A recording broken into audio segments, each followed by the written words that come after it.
Depuis des décennies, Véronique Jeannot est synonyme d'un sourire doux, d'un regard plein d'espoir et d'une énergie positive.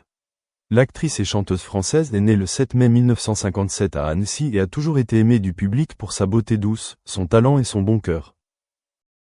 Mais derrière les lumières de la scène, derrière les rôles émouvants et les chansons d'amour touchantes, se cache une femme qui portait autrefois une profonde tristesse dans son cœur, une solitude silencieuse qui a duré de nombreuses années. Et aujourd'hui, à 60 ans, Véronique Jeannot se confie enfin sur ce que le public a toujours soupçonné, la plus grande tristesse de sa vie. Véronique était autrefois profondément amoureuse. Ceux qui ont suivi sa vie connaissent son amour profond pour le célèbre tibétologue, médecin et philosophe Tseton Dolma, qui a laissé une grande marque dans son âme. Bien que cet amour n'ait pas eu une fin parfaite comme dans un conte de fées, il a laissé derrière lui des souvenirs sacrés et a également suscité chez Véronique un profond intérêt pour la culture et la philosophie tibétaine. C'est là qu'elle a adopté Migmar, la fille qu'elle a toujours fièrement appelée « un cadeau du destin ». Cependant, la plus grande tristesse dans la vie de Véronique Jeannot ne venait pas d'un amour brisé, mais d'une cruelle vérité, elle ne pouvait pas avoir d'enfant de sa propre chair et de son propre sang. Au sommet de sa jeunesse, on lui a diagnostiqué un cancer du col de l'utérus, une nouvelle dévastatrice pour toute femme rêvant de maternité. Bien qu'elle ait lutté courageusement contre la maladie et enduré des traitements douloureux, la conséquence fut qu'elle ne put plus avoir d'enfant. C'est une douleur persistante, une blessure incurable dans le cœur d'une femme qui a toujours voulu être mère de la manière la plus naturelle. Dans une récente interview, elle a déclaré d'une voix étranglée « Je pensais être forte. Mais quand Jai apprit que je ne pourrais jamais tenir dans mes bras l'enfant que j'avais mis au monde, Jai pleurait comme une enfant. C'était une douleur que Jai gardait enfouie dans mon cœur pendant des décennies. »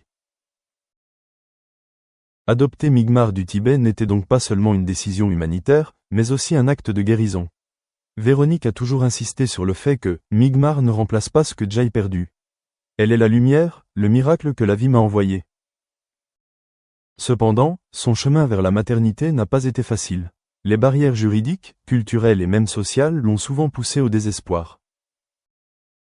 Mais avec amour, persévérance et un cœur généreux, elle a tout surmonté pour élever Migmar en une fille forte, fière de ses origines et de sa mère.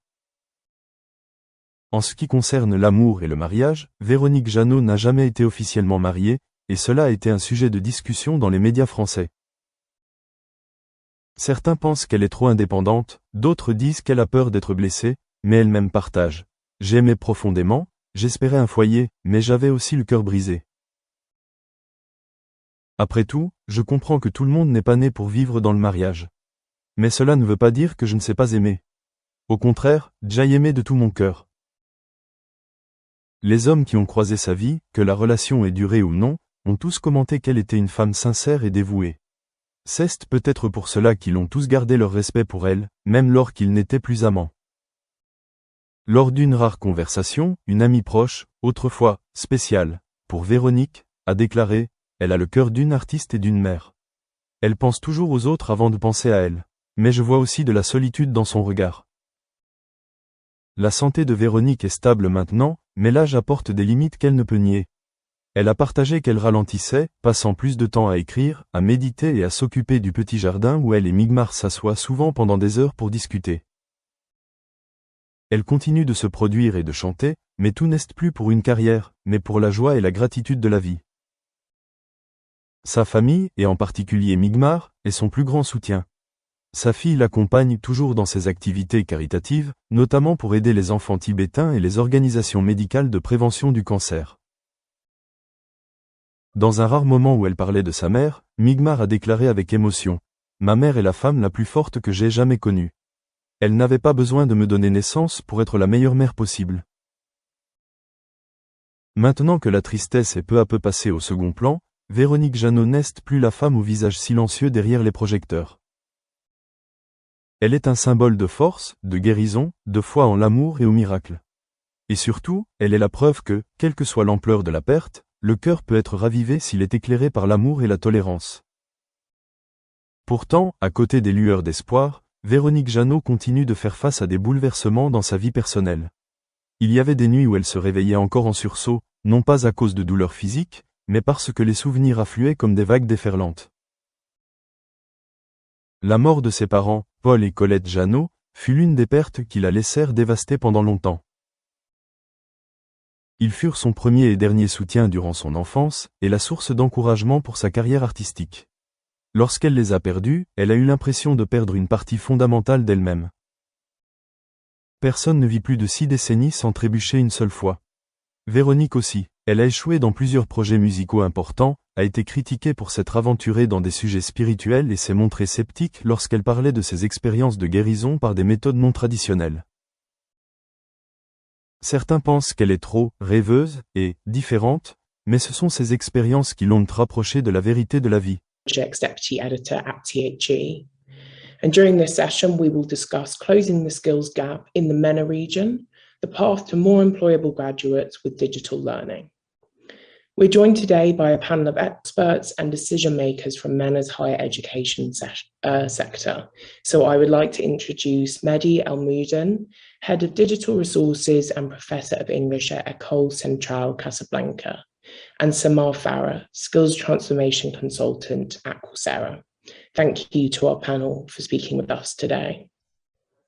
Countries in the MENA region are future-proofing their workforces by focusing on skills training and graduate prospects.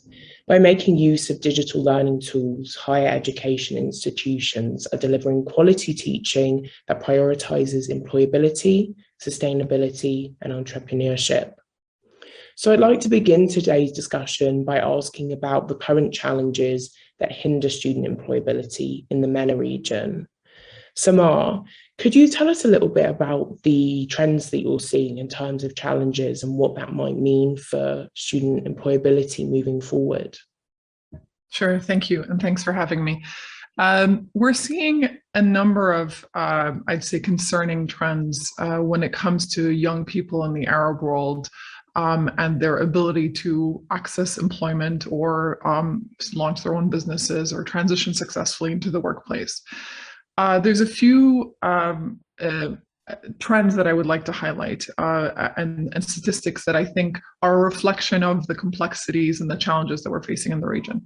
The first one is that we're seeing the quality of education fall behind across the whole region. And this applies not just to higher education, but the whole education system. And it is important to look at it as a system because ultimately, you know, everything is connected and affected. So we're seeing Arab countries fall behind in international assessments at the K-12 level. For example, TIMSS and PISA results. In the latest TIMSS results, 2019, 8 out of the 11 lowest ranked countries were Arab countries. That is also then reflected in data that we got from the World Bank that says that students in the Arab world are on average up to 3 years behind in their schooling upon graduation. That obviously then is affected in the higher education system where students go in and they need a lot of support to really even get to the level where they should have been upon entry. The second one that I think is important to identify is around the unemployment of young Arabs. And everyone knows that we have the highest unemployment rates for youth in the whole world. But I think what is even more important to recognize is that we have the highest unemployment rates for the proportion of young people